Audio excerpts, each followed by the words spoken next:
Bismillahirrahmanirrahim. Assalamualaikum warahmatullahi wabarakatuh. Innal hamdalillah nahmaduhu wa nasta'inuhu wa nastaghfiruh wa na'udzu billahi min syururi anfusina wa min sayyiati a'malina. May yahdihillahu fala mudhillalah wa may yudlil fala hadiyalah. Ashhadu an la ilaha illallah wahdahu la syarikalah wa ashhadu anna Muhammadan abduhu wa rasuluh la nabiyya ba'dah. Alhamdulillah, segala puji hanya bagi Allah atas segala nikmat dan karunia-Nya. Semoga kita bisa mensyukurinya, menggunakan segala nikmat karunia ini untuk ibadah kepada Allah Subhanahu wa taala, menjalankan perintahnya dan menjauhi segala apa yang dilarang oleh Allah Subhanahu wa taala. Semoga amal perbuatan kita, amal soleh kita,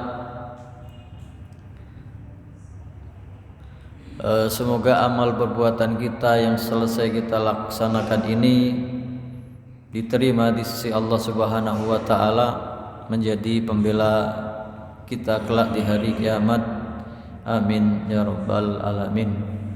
Salawat dan salam kita sampaikan kepada Nabi kita Muhammad sallallahu alaihi wasallam atas bimbingannya, atas perjuangannya mendakwahkan agama ini sehingga sampai kepada kita, maka kita menjadi hamba-hamba yang beriman. Semoga kita menjadi umatnya yang setia, yang selalu mencontoh, mentoladani akhlaknya, ibadahnya, muamalahnya, akidahnya. Semoga kita menjadi umat yang dicintai, yang dibanggakan, yang diberi syafaat kelak di hari kiamat. Amin ya rabbal alamin. Alhamdulillah, insyaallah kita lanjutkan pembahasan kita. Terakhir kita membahas tentang dosa-dosa besar. Kita sedikit mengulas atau mengulang sebentar. Ternyata secara harfiah di dalam Al-Quran ada kategori dosa-dosa besar dan ada dosa-dosa yang kecil. Kalau dalam surat An-Nisa ayat 31 disebutkan, A'udzubillahi minasyaitonirrajim, Bismillahirrahmanirrahim. In tajtanibu kaba'ira ma tunhauna anhu nukaffir ankum sayyi'atikum. Kalau kalian menjauhi dosa-dosa besar yang kami larang untuk dilakukan, maka akan kami hapus kesalahan-kesalahan kalian yang kecil, dosa-dosa kecilnya. Kemudian dalam surat An-Najm ayat 32, alladzina yajtanibuna kabairal itsmi wal fawahisha illal lamam. Ciri-ciri orang yang mendapat ampunan dari Allah adalah mereka orang-orang yang menjauhi dosa-dosa besar dan perbuatan keji, maksiat, kecuali al-lamam. Al-lamam ini ditafsirkan dosa-dosa kecil. Lalu ternyata kalau kita menjauhi dosa-dosa besar dan banyak melakukan ibadah-ibadah, maka ibadah-ibadah tersebut bisa menghapus dosa-dosa yang kecil tadi. Dalam hadis disebutkan Nabi Muhammad SAW bersabda, as-salawatul khamsu wal jum'ah ilal jum'ah wa ramadhan ila ramadhan mukaffiratun lima bainahunna idajtunibat al-kabair.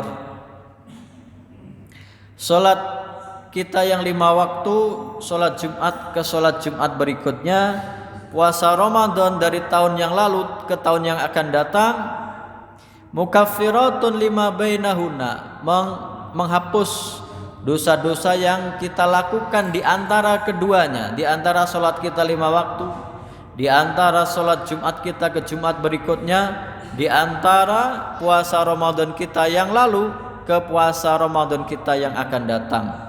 Tapi ada syaratnya. Syaratnya idajtunibat al-kabair, kalau dosa-dosa yang besar dijauhi. Maka ini amal-amal soleh kita ini menjadi penghapus dari dosa-dosa kecil selama kita menjauhi dosa-dosa yang besar.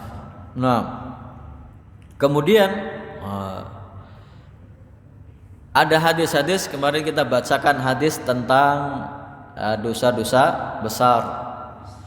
Yang pertama hadis yang Nabi Muhammad SAW bersabda, ala unabbiukum bi akbaril kabair. Maukah kalian aku beritahukan terhadap dosa-dosa yang paling besar, dosa-dosa besar yang paling besar dosanya. Qulna bala ya Rasulullah, kami berkata iya ya Rasulullah. Qala, maka Nabi Muhammad SAW menyebutkan al-isyraku billah, berbuat syirik, mensekutukan Allah Subhanahu wa taala. Insyaallah ini pembahasan yang akan kita bahas agak lebih banyak di setelah pembahasan dosa-dosa besar ini, dan nanti urut-urutannya dosa-dosa yang lain. Yang pertama al-isyraku billah, berbuat syirik, mensekutukan Allah Subhanahu wa taala. Yang kedua wa uququl walidain, dan durhaka kepada kedua orang tua. Setelah hak Allah adalah hak kedua orang tua. Yang ketiga wa syahadatuz zur, bersaksi palsu. Setelah hak Allah, hak kepada kedua orang tua, hak sesama manusia. Nah, ini banyak sekali. Kemarin ini masih menyebutkan hadis-hadis yang kemarin kita sebutkan, kita bahas. Dalam hadis yang lain, Nabi Muhammad SAW menyebutkan 7 dosa besar yang membinasakan. Nabi Muhammad SAW bersabda, ala unabbiukum ijtanibus sab'al mubiqat, jauhilah kalian 7 dosa yang membinasakan, menghancurkan. Qila wa mahunna ya Rasulullah, dikatakan ya Rasulullah, apa itu 7 dosa yang membinasakan? Masih urutan pertama, Nabi Muhammad SAW bersabda, qala asyirku billah, berbuat syirik kepada Allah Subhanahu wa taala, mensekutukan Allah, menyembah selain Allah. Yang kedua wasihru, sihir. Makanya ada orang yang sampai membunuh orang-orang yang berbuat sihir. Tapi harusnya hukuman kepada pelaku sihir ini kalau mau ditegakkan ya harus melalui pengadilan juga, bukan dihakimi oleh massa, bukan oleh orang sekehendak hatinya. Tetap harus ada aturan yang berlaku. Walaupun hukumannya memang berat, sihir itu kalau tidak mau tobat dibunuh. Yang ketiga wa qatlu nafsil lati haramallahu illa bil haq. Yang ketiga membunuh jiwa manusia tanpa alasan yang benar. Jiwa yang diharamkan oleh Allah Subhanahu wa taala tanpa alasan yang benar. Yang ketiga, yang keempat wa aklu malil yatim, memakan harta anak yatim. Kemarin kita sudah singgung itu. Ada orang yang memperalat menggunakan anak yatim sebagai kedok, apalagi zaman sekarang open donasi, buka sedekah dan lain sebagainya. Anak yatimnya tetap terlantar, donasinya masuk kepada pengurusnya. Wa aklu riba, memakan harta riba. Inilah yang diakui tidak diakui, banyak kita yang masih terjerat di dalamnya. Yang ke berapa? 1 2 3 4 5. Yang berikutnya wa tawali yaumaz zahf. Keenam, melarikan diri di hari peperangan ketika pasukan sudah berhadap-hadapan. Yang ketujuh wa qadful muhsanatil ghafilatil mu'minat, menuduh perempuan baik-baik yang menjaga dirinya dengan tuduhan zina. Nah, ini hukumannya hukuman cambuk 80 kali. 6. Ini dosa-dosa 7 yang membinasakan. Ada lagi, Nabi Muhammad SAW ditanya, su'ila ayyudzambi akbar indallah, ya Rasulullah, dosa apa yang paling besar di sisi Allah? Qala antada'wa lillahi niddan, engkau menjadikan sekutu bagi Allah. sesembahan selain Allah. Urutan pertama syirik. Makanya nanti setelah ini pembahasannya kita bahas tentang perbuatan mensekutukan Allah ini supaya kita terhindar darinya. Dalam rangkaian hadis-hadis dosa besar yang utama paling nomor satunya mesti syirik. Antadu walillahi niddan, kamu menjadikan tandingan kepada Allah. Wa huwa khalaqaka, dia yang menciptakanmu. Bukan hanya menciptakan kamu, memberi rizki, menghidupkan, mematikan, mengatur alam semesta ini, lalu kamu menjadikan tandingan bagi Allah Subhanahu wa taala. Perbuatan sangat dilaknat oleh Allah Subhanahu wa taala. Qila tsumma ay, kemudian dikatakan, kemudian apa ya Rasulullah? Qala an taqtula waladaka makhafata an yut'ama ma'ak. Engkau membunuh anakmu gara-gara dia makan bersamamu. Gara-gara makan bersamamu. Takut miskin, membunuh anak. Ini yang dulu terjadi di zaman jahiliyah. Maka orang Jawa ini berarti ya benar. Nah, banyak anak banyak rezeki. Nah, tidak boleh kita menyia-nyiakan karunia dari Allah Subhanahu wa taala. Qila tsumma ay, dikatakan ya Rasulullah, kemudian apa lagi? Qala antuzaniya bihalilati jarik. Engkau berzina dengan istri tetanggamu. Nah ini nyambungnya dengan ayat surat Al-Furqan ayat 68. Ibadur Rahman, ciri-ciri Ibadur Rahman, hamba-hamba Allah yang Maha Pengasih.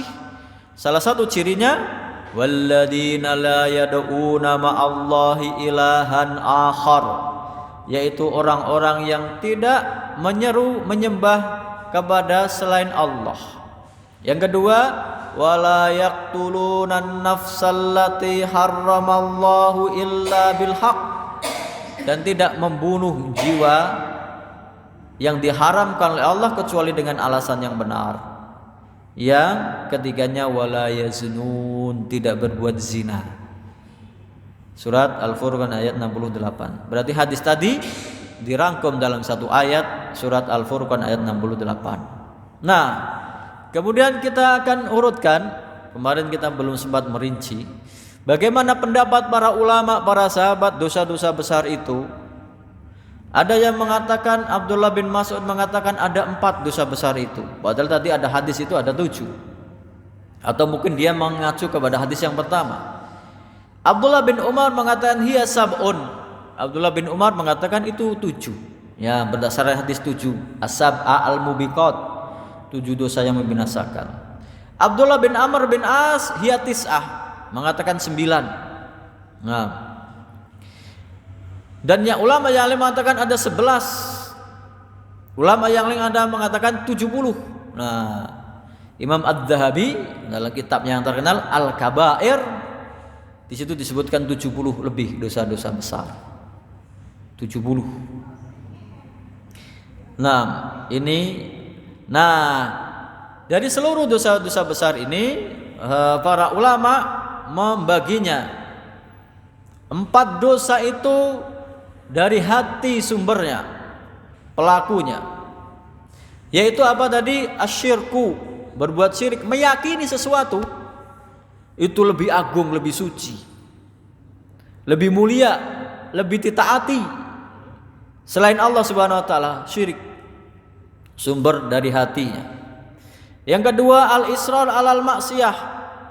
Jadi ada 4. Yang pertama syirik, yang kedua terjerumus terus menerus ke dalam kemaksiatan, hatinya sudah mati. Orang hukuman terbesar dari dosa itu hatinya mati, sehingga dia semakin dalam terjerumus ke dalam dosa dan maksiat, dalam kejahatan. Susah untuk diingatkan, sudah susah untuk diajak kembali kepada ketaatan. Yang ketiga, wal qunut min rahmatillah, putus asa dari rahmat Allah. Enggak mau tobat karena menganggap saya sudah enggak bisa tobat. Padahal Allah Subhanahu wa taala berfirman, "Qul ya ibadiyalladzina asrafu ala anfusihim la taqnatu mir rahmatillah innallaha yaghfirud dzunuba jami'ah." Surat Az-Zumar ayat 53. Katakan kepada wahai hamba-hambaku yang melampaui batas, dosamu setinggi langit, dosamu sebesar bumi. La taqnatu min rahmatillah. Jangan putus asa dari rahmat kasih sayang Allah Subhanahu wa taala. Innallaha yaghfirud dzunuba jami'a. Sesungguhnya Allah Subhanahu wa taala mengampuni dosa semuanya, tidak ada terkecuali. Bahkan syirik pun kalau dia tobat diampuni oleh Allah Subhanahu wa taala. Para sahabat contohnya, dulunya mereka penyembah berhala. Umar bin Khattab pernah bikin berhala disembah. Para sahabat, ada Khalid bin Walid menyembah berhala dulunya. Setelah masuk Islam, tobat kepada Allah, berbuat baik, beriman, beramal soleh, diampuni dosa-dosanya. Bahkan di antara mereka ada yang termasuk 10 para sahabat yang dijamin masuk surga. Ketiga, putus asa dari rahmat Allah Subhanahu wa taala. Yang keempat, wal amnu min makrillah, merasa aman dari azab Allah Subhanahu wa taala. Inilah kita itu apa? Kadang-kadang kalau berdoa yakin, ya Allah saya minta ini, ya Allah saya dalam kesulitan, ya Allah saya membutuhkan pertolonganmu. Yakin, dengan seyakin-yakinnya Allah itu maha mendengar. Yakin, saya yakin, ya Allah Engkau maha mendengar, dengarkanlah doa, kabulkanlah permintaan. Tapi ketika maksiat, lupa kalau Allah itu maha melihat. Lupa kalau Allah sedang melihatnya. Lupa kalau semua dosa itu punya potensi untuk disegerakan azabnya. Berarti dari 4 amalan hati itu yang terakhir, merasa aman dari azabnya Allah Subhanahu wa taala. Saya berdosa tapi kan Allah Maha Pengampun, enggak bakalan saya kena azab. Nah, kita sedang diuji. Ada yang di Cianjur belum selesai, relawan belum pada pulang. Ada gempa lagi di Garut, belum selesai ada Gunung Semeru meletus, belum selesai tadi gempa lagi di Jember.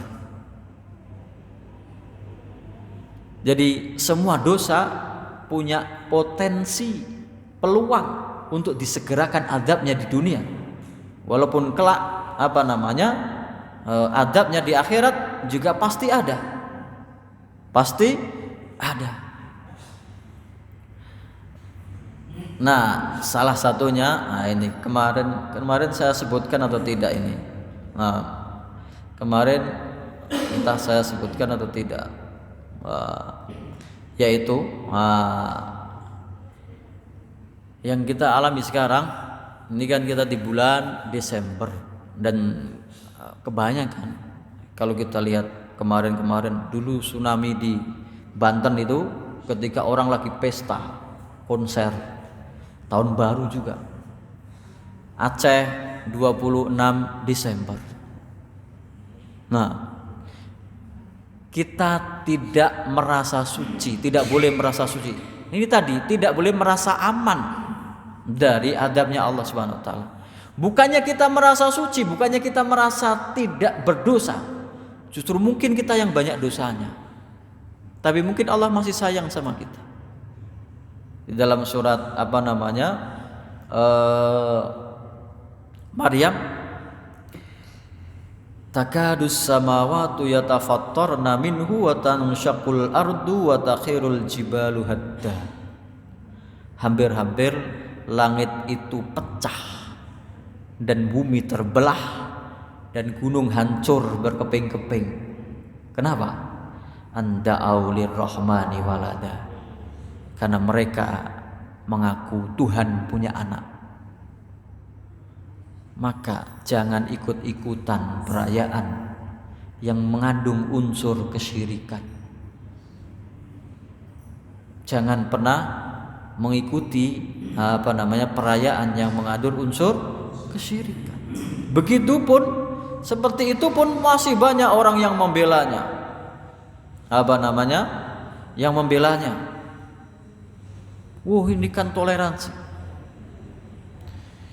Vonis kafir ahli kitab sejak zaman dahulu itu sudah ada, sejak zaman Nabi. Maka di dalam surat Al-Maidah ayat 73 disebutkan, laqad kafaral ladzina qalu innallaha tsalitsu salasah. Sungguh telah kafir orang yang mengatakan Allah itu 3 dalam 1, 1 dalam 3. Ini ayat Al-Quran. Sungguh telah kafir orang yang mengatakan Tuhan itu 3 dalam 1, 1 dalam 3. Trinitas. Tuhan Bapa, Tuhan Anak, Roh Kudus. Maka jangan ikut-ikutan membuat perayaan seperti itu. Wa ma min ilahin illa ilahu wahid, dan Tuhan itu tidaklah kecuali hanya satu, Maha Esa. Wa illam yantahu amma yaquluna la yamassannal ladzina kafaru minhum adzabun alim. Dan kalau mereka tidak mau berhenti atas apa yang mereka ucapkan, Allah akan menimpakan kepada orang-orang yang kafir itu azab yang sangat pedih. Kalau kita ikut-ikutan bagaimana? Entah ini peristiwa benar atau tidak. Ini kan kita di bulan Desember. Nanti sebentar lagi, atau mungkin sudah, di mall, di keramaian pakai hiasan-hiasan. Dan orang yang Islam ikut-ikutan pakai pakaian itu. Ada yang pakai Sinterklas itu, perayaan lo bagi-bagi permen ke sana kemari. Di mall, lalu pengunjungnya anak-anak kan seneng dapat permen gratis. Nah, anaknya nungguin sore jam 4, nungguin di mall, masuk nyari-nyari Sinterklasnya. Ditanya sama pengunjung, kamu nungguin siapa? Ini Sinterklasnya, belum datang, belum bagi-bagi permen. Lah kemana nih Sinterklasnya? Lagi sholat asar. Orang Islam pakai pakaian seperti itu. 4 tadi. Yang keempat, merasa aman dari makarnya Allah Subhanahu wa ta'ala. Yang keempat, ucapan. Ya tadi ucapan tadi. Kadang-kadang ucapan itu mengandung resiko dosa yang besar. Anda aulir rahmani walad. Mereka mengklaim, mengatakan Tuhan punya anak. Lah kok kamu ikut setuju merayakannya? Wilisan yang pertama, wahya syahadatuz zur, sumpah palsu. Kalau yang tadi 4 tadi di dalam hati, kesyirikan, terjerumus terus-menerus dalam maksiat. Yang ketiga, putus asa dari rahmat Allah. Yang keempat tadi, merasa aman dari azab Allah. Yang dari lidah, lisan, saksi palsu pertama. Hari-hari ini kita sedang lihat streaming terus sidang, isinya saksi palsu.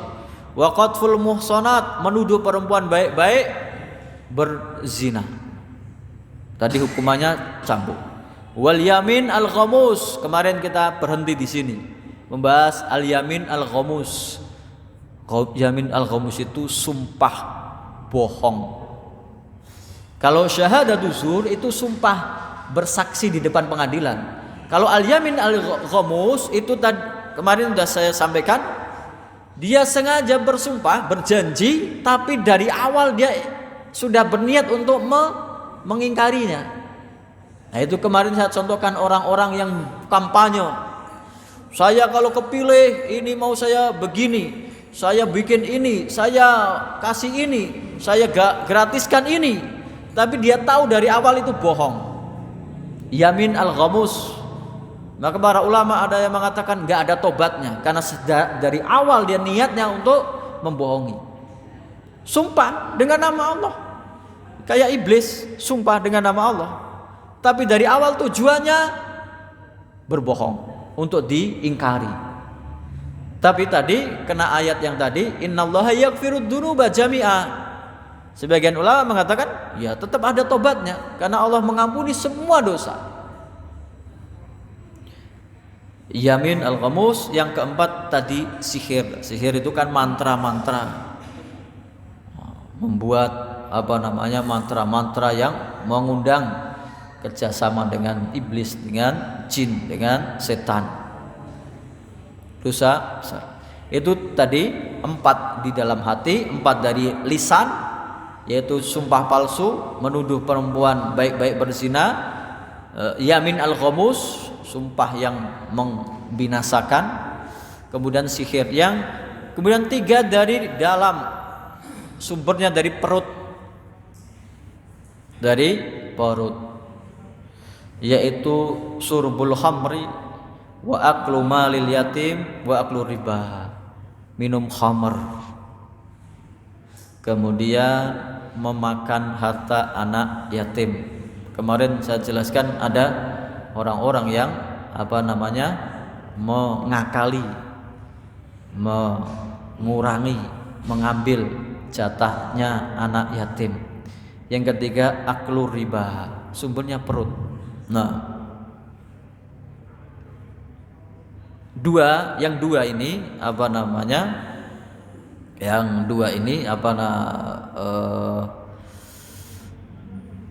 tentang riba dan minuman keras itu. Nah, riba dan minuman keras itu ada 4 tahapan diharamkannya. Tidak langsung sekaligus begitu ada syariat Islam langsung semuanya haram, tidak. Ini agak terakhir 2 ini. Minum khamr dan riba. Ada 4 tahapan. Tahapan pertama disebutkan yang baik, disebutkan yang buruk, belum haram. Belum. Yang dalam masalah riba, ayatnya wa ma ataitum mir riba liyarbuwa fi amwalin nasi fala yarbu indallah. Dan dari harta yang kamu ambil ribanya untuk bertambah banyak, maka di sisi Allah, dari harta manusia di sisi Allah itu tidak bertambah banyak, hanya segini. Jadi kamu dapat banyak hasil dari riba, itu menurut Allah enggak banyak, tidak banyak. Ini yang pertama, tidak dilarang. Masih para sahabat Al-Abbas itu awalnya masih bermuamalah dengan riba, paman Nabi. Kemudian ayat khamr, wa min thamaratin nakhili wal a'nabi tattakhiduna minhu sakara wa rizqan hasana. Surat An-Nahl ayat 67. Dan dari buah-buahan an-nakhil korma, wal a'nab anggur, kamu jadikan 2 macam. Minhu sakaron, yang memabukkan, enggak dikatakan haram. Ada yang kamu jadikan minuman memabukkan, warizqan hasanah, ada yang jadi rezeki yang baik. Dari rendaman kurma itu nabit, nanti direndam terus, nanti jadinya khamr. Anggur begitu juga, yang diperas jadi sari buah, ketika dibiarkan terus-menerus jadi khamr.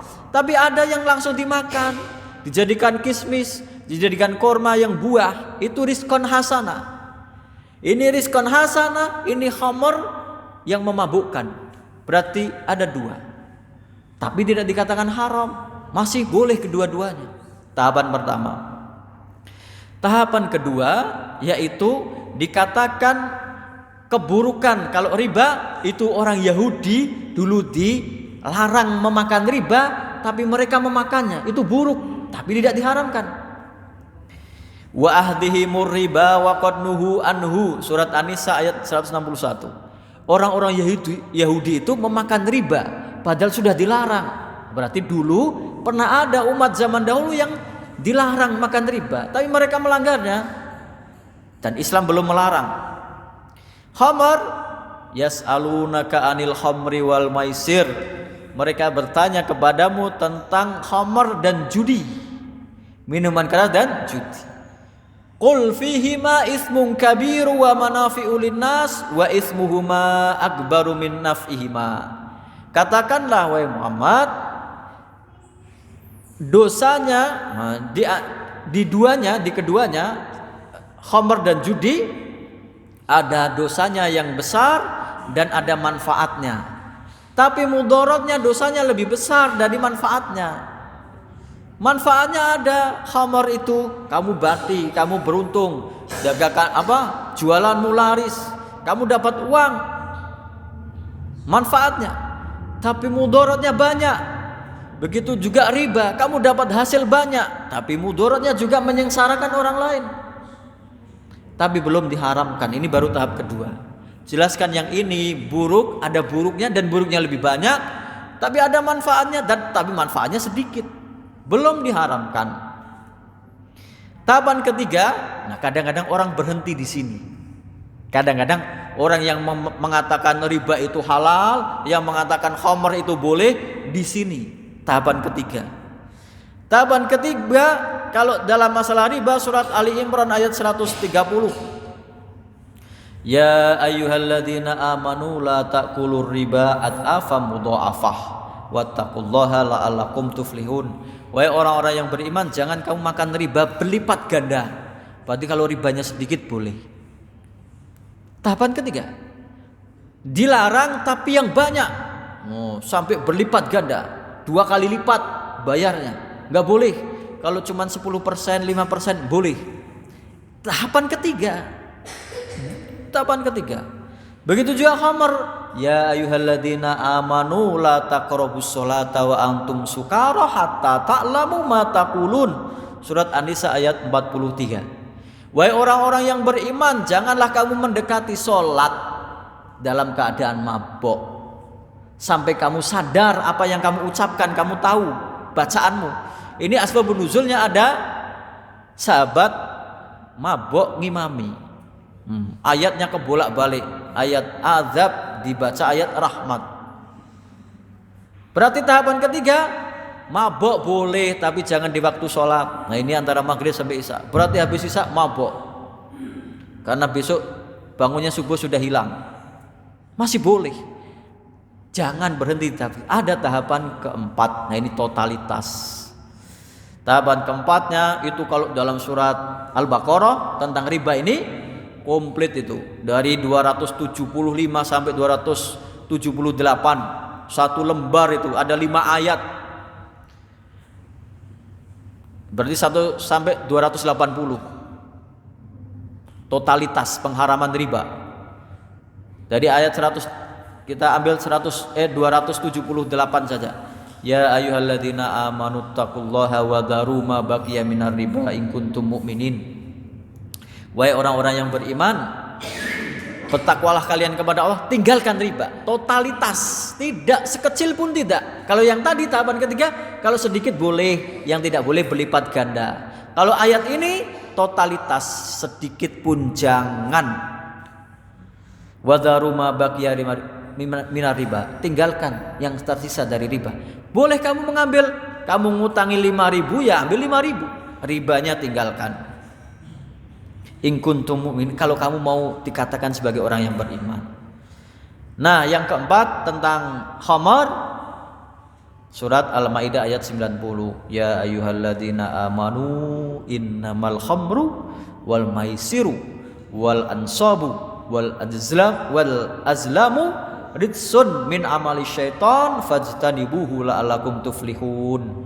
Wahai orang-orang yang beriman, sesungguhnya khamar, minuman keras, maisir, judi, al-ansab, berhala, wal azlam, mengundi nasib, ridsun, perbuatan keji, kotor, min amali syaitan, itu termasuk perbuatan setan, fajtanibuhu, jauhilah, dekati saja jangan, jauhi, la'allakum tuflihun, supaya kamu menjadi orang yang beruntung. Nah ini dosa-dosa tentang yang di perut tadi. Sumbernya apa? Khamar, riba, kemudian makan harta anak yatim. Yang kedua, yang ada lagi 2 dari farji, kemaluan, yaitu zina dan liwat. Liwat itu homoseksual. Kita lagi rame-ramenya Piala Dunia berada di Qatar, semua atribut yang menyimbolkan LGBT tidak boleh. Bahkan ada pesawat dari mana itu, Perancis atau apa, benderanya apa? Pelangi. Nggak boleh turun di bandara Qatar. Tidak boleh. Nah, itu 2 dari kemaluan. Kemudian wa isnani fil yadain, dari tangan 2 membunuh, mencuri. Dosa-dosa yang besarnya. Wa wahid fil rijlain, dari kaki, wa huwa al firaru minaz zahfi, lari dari medan perang. Dan 1 yang mencakup semuanya, seluruh anggota tubuh. Kalau kamu melakukan dosa ini, berarti seluruh anggota tubuhmu berdosa. Apa itu? Hak orang tua kita, yaitu durhaka kepada kedua orang tua.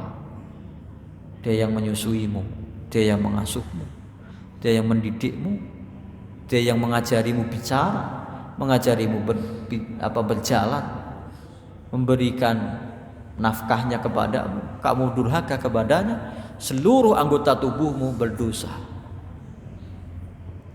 Ini tentang macam-macam dosanya. Lalu teori dosa besar itu, ada yang mengatakan, ada yang terbatas. Oh, itu semua dosa itu besar.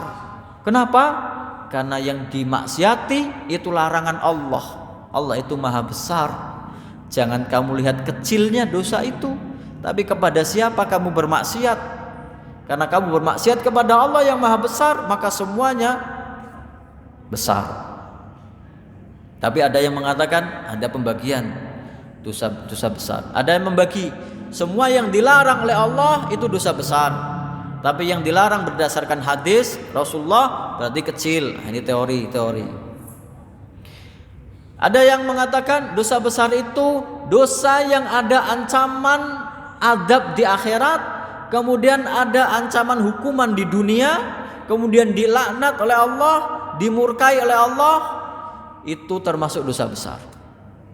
Kalau dosa kecil tidak ada yang ini, tidak ada ancaman di akhirat, tidak ada hukuman hudud di dunia, potong tangan, dicambuk, dirajam, nggak ada. Dan tidak ada dikatakan dilaknat oleh Allah Subhanahu wa taala, tidak ada dikatakan dimurkai oleh Allah Subhanahu wa taala. Itu dosa-dosa yang kecil. Kemudian ada yang mengatakan khusus dosa besar itu berarti ada yang ada hukumannya hudud di dunia, yaitu tadi potong tangan, cambuk, atau dirajam. Berarti kalau ada hukumannya itu berarti dia dosa besar. Kalau tidak ada konsekuensi hukumannya itu termasuk dosa yang kecil. Tapi ini semua adalah teori-teori. Tapi yang mendekati adalah yang tadi. Dosa yang ada ancamannya di akhirat, disiksa di akhirat, kemudian ada ancamannya hukuman di dunia seperti cambuk, kemudian dirajam atau potong tangan. Kemudian ada diancam dengan laknat Allah dan diancam dimurkai oleh Allah Subhanahu wa taala. Ini yang dosa besar. Yang tidak ada ancaman seperti itu dikategorikan dosa-dosa kecil. Nah, ini pembagian teori-teori. Ada yang mengatakan dosa besar seperti ini, dosa kecil seperti ini. Nah, kemudian dosa-dosa yang besar ini, yang paling besar adalah berbuat syirik, mensekutukan Allah Subhanahu wa taala. Karena sampai ada ayatnya, banyak sekali ayatnya di dalam Al-Qur'an. Kalau yang 2 itu di surat An-Nisa, innallaha la yaghfiru ayyushraka bihi wa yaghfiru ma duna dzalika liman yasha. Sesungguhnya Allah Subhanahu wa taala tidak mengampuni dosa orang yang berbuat syirik kepadanya dan mengampuni dosa-dosa selain syirik kepada siapa saja yang Dia kehendaki. Tapi tidak diampuni ini kalau dia tidak sempat tobat di dunia. Kalau sempat tobat tadi kena ayat 53 surat Az-Zumar, innallaha yaghfirud dzunuba jami'a. Sesungguhnya Allah Subhanahu wa taala mengampuni dosa semuanya, enggak ada pilih-pilih. Tapi kalau dia tidak sempat tobat di dunia selama hidupnya dari perbuatan syirik, Allah tidak akan mengampuninya. Kemudian dalilnya wa ma khalaqtul jinna wal insa illa liya'budun. Tidaklah kami ciptakan jin dan manusia kecuali hanya untuk menyembah kepada Allah Subhanahu wa taala. Nah, dosa syirik ini kalau dalam surat Luqman, wa id qala Luqmanu libnihi wa huwa ya'iduhu ya bunayya la tusyrik billah innasyirka la dzulmun adzim. Ingatlah ketika Luqman berkata kepada anaknya dengan menasihatinya, wahai anakku, janganlah kamu berbuat syirik kepada Allah. Sesungguhnya syirik itu adalah kedoliman yang paling besar, perbuatan dosa yang paling besar. Nah sekarang ini syirik ini orangnya kadang-kadang sudah enggak malu-malu lagi mengatakan dia bahkan tidak percaya dengan adanya Tuhan. Padahal KTP-nya Islam. KTP-nya Islam. Kemudian itu ya kayak orang komunis, orang ateis, tidak percaya dengan Tuhan. Apakah orang yang tidak percaya dengan Tuhan itu pasti dihancurkan, pasti sengsara di dunia? Enggak. Allah itu Ar-Rahman Ar-Rahim, Maha Pengasih, Maha Penyayang. Pengasih semuanya dikasih. Yang enggak percaya sama Tuhan dikasih, yang percaya dikasih. Tapi Allah Ar-Rahman Pengasih, yang kasihnya tidak pilih kasih. Yang taat dikasih, yang maksiat juga dikasih. Tapi dia Ar-Rahim, Maha Penyayang, yang sayangnya tidak terbilang, khusus bagi orang yang beriman. Kelak di surga tidak ada batasan nikmat Allah Subhanahu wa taala. Tak terhingga nikmatnya. Ada negara itu bekas Uni Soviet namanya Estonia. Mayoritas penduduknya tidak beragama. Kaya raya.